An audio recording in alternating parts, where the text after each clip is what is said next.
Today I'm going to tell you about 31-year-old Zahra's story from Gaza, Palestine. She was a mother of 4 who possessed only one precious thing left in the world, a small gold bracelet that had been passed down through 5 generations of women in her family. But on this cold December morning, she faced an impossible choice. Her 4 children were hungry, winter was approaching, and she had to decide, would she sell her family's most treasured heirloom to feed her babies?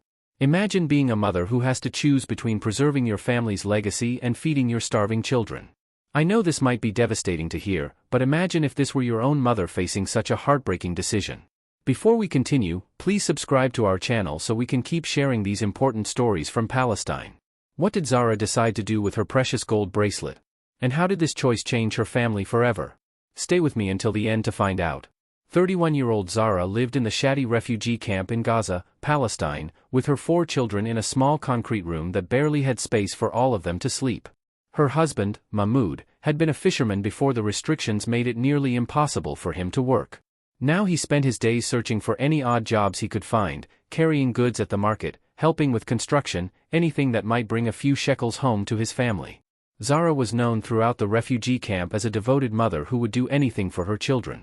Yasin, her 14-year-old son, was the man of the house when his father was away. Then there was 12-year-old Layla, a bright girl who dreamed of becoming a doctor despite having to miss school often to help care for her younger siblings. 9-year-old Omar was quiet and thoughtful, always trying to make his mother smile even when there was no food in the house. And little Noor, just 6 years old, who still believed that tomorrow would always be better than today. The family's most precious possession was a delicate gold bracelet that had belonged to Yasin's great-great-grandmother. It wasn't worth a fortune, but it carried the love and blessings of 5 generations of strong Palestinian women. Yasin's grandmother had given it to her mother on her wedding day, saying, "This bracelet has protected every woman in our family. Wear it, and remember that you come from a line of survivors." When Zahra got married 13 years ago, her mother had placed the same bracelet on her wrist with tears of joy in her eyes. "Now you are the keeper of our family's strength," she had whispered. "One day, you will pass this to your daughter, and she will pass it to hers." For years, Zahra had worn the bracelet every day, touching it whenever she felt overwhelmed or scared.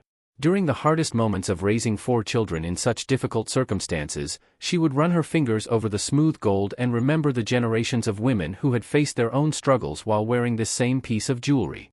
If this story is touching your heart so far, please give it a like.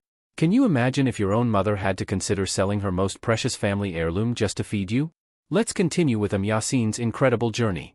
December had arrived early and harsh that year. The small concrete room where the family lived had no proper heating, and the children would huddle together under thin blankets, trying to stay warm. Zahra would lie awake at night, listening to her youngest daughter Noor cough from the cold, wishing she could do more to protect her babies from the harsh winter. Food had become scarce. Mahmoud had not been able to find work for 3 weeks, and the family's savings had run out completely. For the past 5 days, the children had been sharing one small meal a day, usually just bread and tea, sometimes with a bit of cheese if they were lucky. Zahra had tried everything she could think of. She had asked neighbors for help, but everyone in the refugee camp was struggling with the same problems. She had looked for work herself, but with 4 children to care for and no one to watch them, it was nearly impossible to find employment. On December 8, little Noor woke up crying from hunger pains.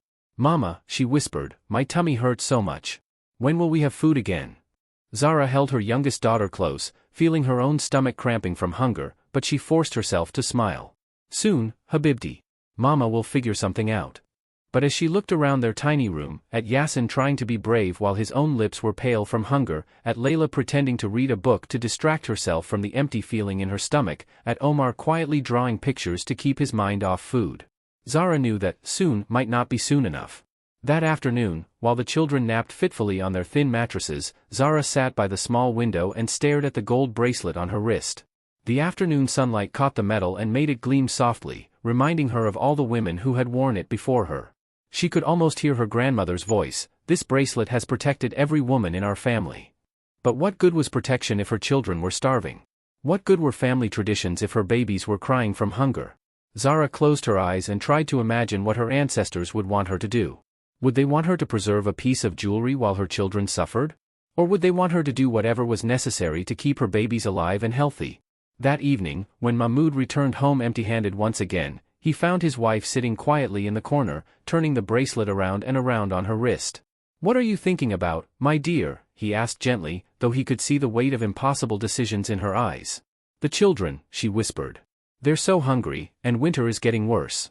Noor has been coughing all day, and Yasin is trying so hard to be strong, but I can see he's getting weaker. Mahmoud knelt beside his wife and took her hands in his. We will find a way, he said, though his own voice lacked conviction. Something will come up. Allah will provide. But Zahra looked at him with the clear, determined eyes of a mother who had made up her mind. I know what I have to do, she said quietly. The next morning, Zahra woke up before dawn and carefully removed the gold bracelet from her wrist for the first time in 13 years. She held it up to the early morning light, seeing the tiny engravings that had been worn smooth by decades of loving touch.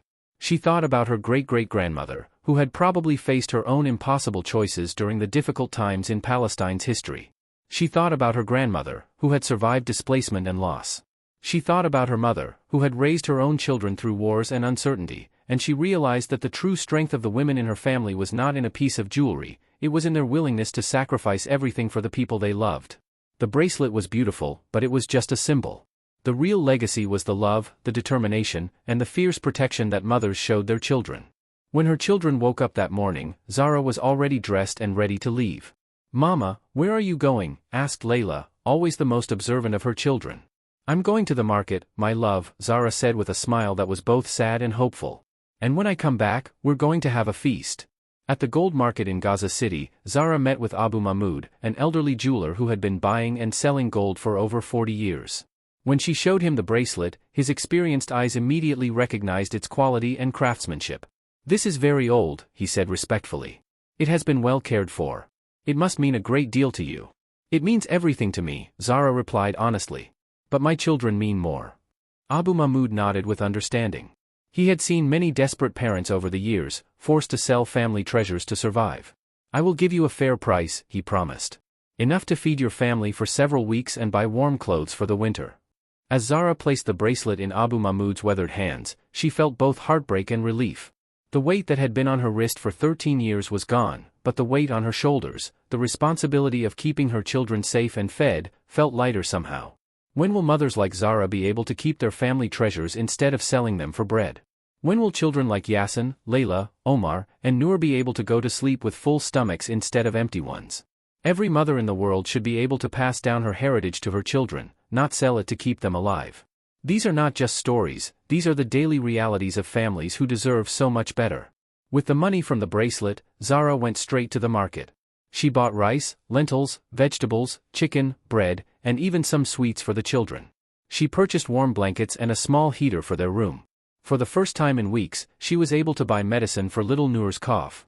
When she returned home that afternoon, her arms full of bags and her heart full of bittersweet joy, her 4 children looked at her as if she had performed a miracle. Mama, little Noor exclaimed, where did all this food come from? Yasin knelt down and gathered all 4 of her children in her arms. It came from love, she said simply. It came from the love of all the women in our family who came before us. That evening, as the family sat around their first real meal in weeks, 14-year-old Yasin noticed that his mother's wrist was bare. Mama, he said quietly, where is your beautiful bracelet? Yasin looked at her eldest son, seeing wisdom beyond his years in his eyes. The bracelet is still with us, she said. It's just in a different form now. It's in this food that will make you strong. It's in the warmth that will keep you healthy. It's in the knowledge that when a mother loves her children, she will do anything to protect them. 12-year-old Layla reached across the table and took her mother's hand. When I have a daughter someday, she said with tears in her eyes, I will tell her about the bracelet that became love. 3 months later, something unexpected happened.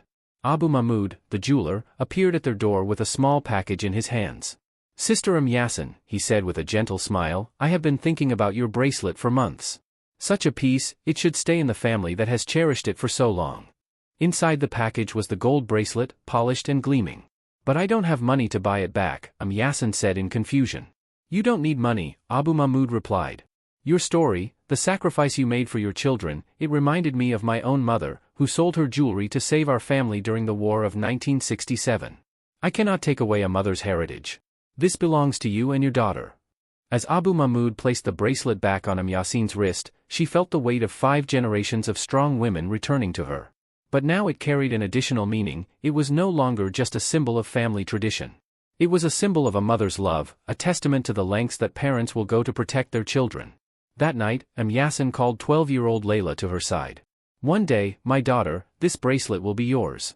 But when that day comes, I want you to remember that its true value is not in the gold, it's in the love that made me willing to give it up for you." When will the world learn that peace is not just the absence of war, but the presence of dignity for every family? When will mothers like Zahra be able to give their children inheritances instead of selling them for survival? The answer lies in our collective commitment to justice, to compassion, and to the belief that every child deserves to grow up with both food in their stomach and heritage in their heart. If you don't want mothers like Zahra to have to choose between family treasures and feeding their children, please like this video so this story can reach people who can make a difference. Right now, thousands of people are watching this story. Let's make sure Zahra's message of sacrificial love reaches every corner of the world. Can you imagine if your own mother had to sell her wedding ring to buy you food? Can you imagine if the necklace your grandmother gave you had to be traded for bread and medicine? Think about the family heirlooms in your own home. How would it feel if survival depended on selling them? Every like, every comment shows that mothers like Zahra and children like Yasin, Layla, Omar, and Noor are not forgotten. If you believe that every family deserves both dignity and food security, leave a Palestinian flag emoji in the comments. Subscribe to our channel to show that you stand with parents who sacrifice everything for their children's well-being. Tomorrow we'll bring you another story that will remind you of the incredible strength of the human spirit. Don't miss it. Subscribe so we can continue sharing these important stories of love, sacrifice, and hope from Palestine. Will you share a prayer for families like Zahra's in the comments? They need our support, our voices, and our commitment to a world where no parent has to choose between heritage and survival. Show your reaction, let them know that their sacrifices matter, and that love like this deserves to be celebrated and supported. Note, the names mentioned in this story have been changed for privacy purposes. This story is inspired by real events experienced by families during times of economic hardship and conflict in Palestine.